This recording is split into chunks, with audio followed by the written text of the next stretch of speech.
বাংলাদেশ বেতার রাজশাহী। এখন শুনবেন বাংলায় স্থানীয় সংবাদ।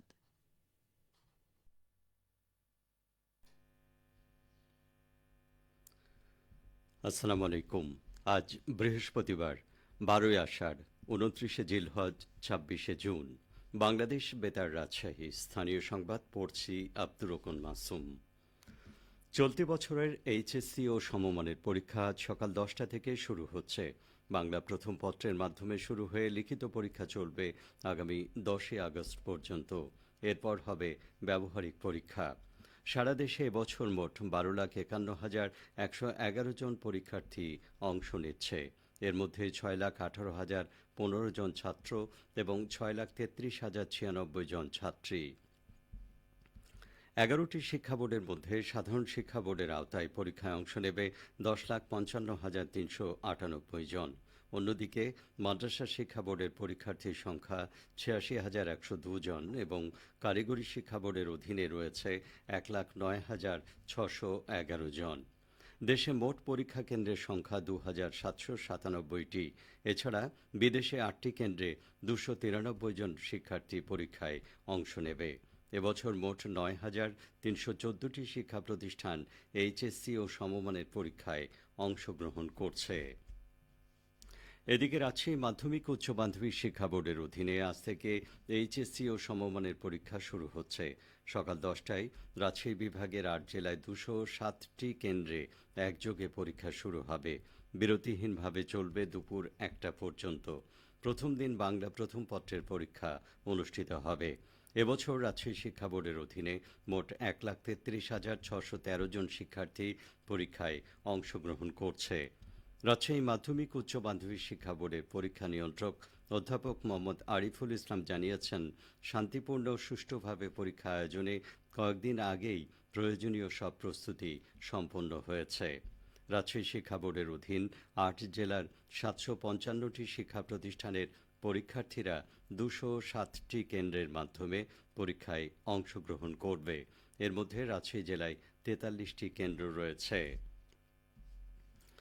আজ থেকে নাটোরেও এইচএসসি এবং সমমানের পরীক্ষা শুরু হচ্ছে।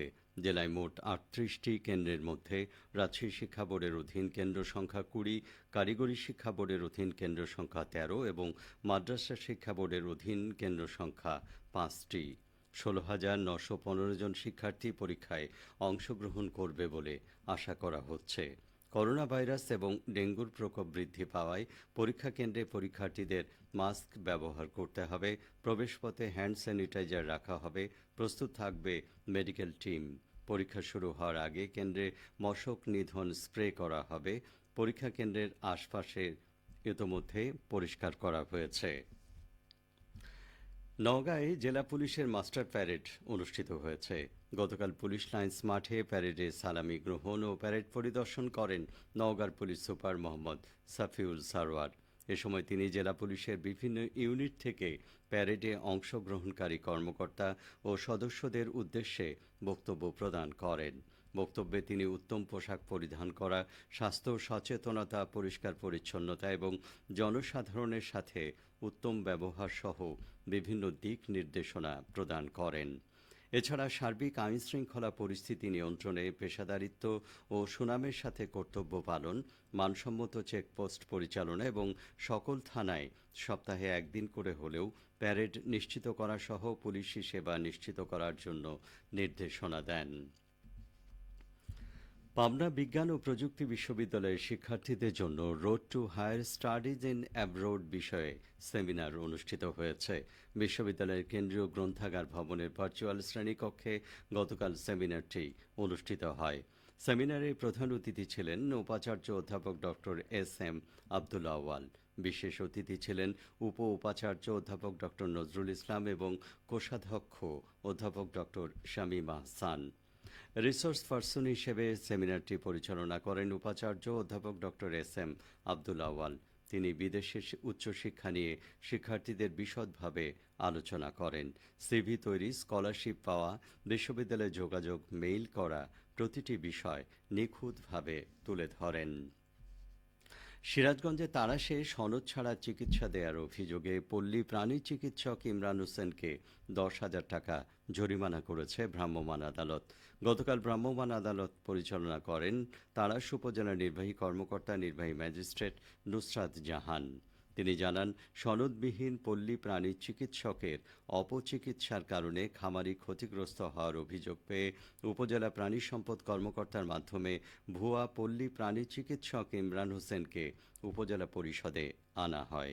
এ সময় প্রয়োজনীয় সনদ প্রদর্শনে ব্যর্থ হয় ভ্রাম্যমাণ আদালত বসিয়ে তাকে 10,000 টাকা জরিমানা করা হয়েছে। বগুড়ার কাহালু উপজেলা কৃষি অফিসের মাধ্যমে 3,520 জন চাষিকে কৃষি প্রণোদনা প্রদান করা হয়েছে। গতকাল আনুষ্ঠানিকভাবে উপজেলা নির্বাহী কর্মকর্তা মোহাম্মদ কাউসার হাবিব এই কৃষি প্রণোদনা প্রদানের উদ্বোধন করেন। উপজেলা চত্বরে অনুষ্ঠিত কৃষি প্রণোদনা প্রদান অনুষ্ঠানে সভাপতিত্ব করেন উপজেলা কৃষি অফিসার কৃষিবিদ জান্নাতুল ফেরদৌস। উপজেলা কৃষি অফিস সূত্র জানিয়েছে, কৃষি প্রণোদনা প্রদান ছাড়াও বিভিন্ন শিক্ষা প্রতিষ্ঠান, কৃষি পরিবারের শিক্ষার্থী ও কৃষকের মাঝে 1,000-এরও বেশি বৃক্ষচারা প্রদান করা হয়েছে। এ সময় বক্তারা বলেন, বিনামূল্যে সার ও বীজ বিতরণের ফলে কৃষকদের উৎপাদনশীলতা বৃদ্ধি, খাদ্য নিরাপত্তা নিশ্চিতকরণ এবং কৃষকদের আর্থসামাজিক অবস্থার উন্নয়ন সহ বিভিন্ন সুফল বয়ে আনে। সবশেষে আবহাওয়া। আজ সকাল 6টায় রাজশাহীতে তাপমাত্রা ছিল 26.6 ডিগ্রি সেলসিয়াস। সেই সময় বাতাসে আর্দ্রতার পরিমাণ ছিল 96%। রাজশাহী ও পার্শ্ববর্তী এলাকায় আজ সূর্যোদয় হয়েছে ভোর 5টা 18 মিনিটে, সূর্যাস্ত সন্ধে 6টা 57 মিনিটে। সংবাদ শেষ হলো। আমাদের পরবর্তী স্থানীয় সংবাদ দুপুর 12টা 10 মিনিটে।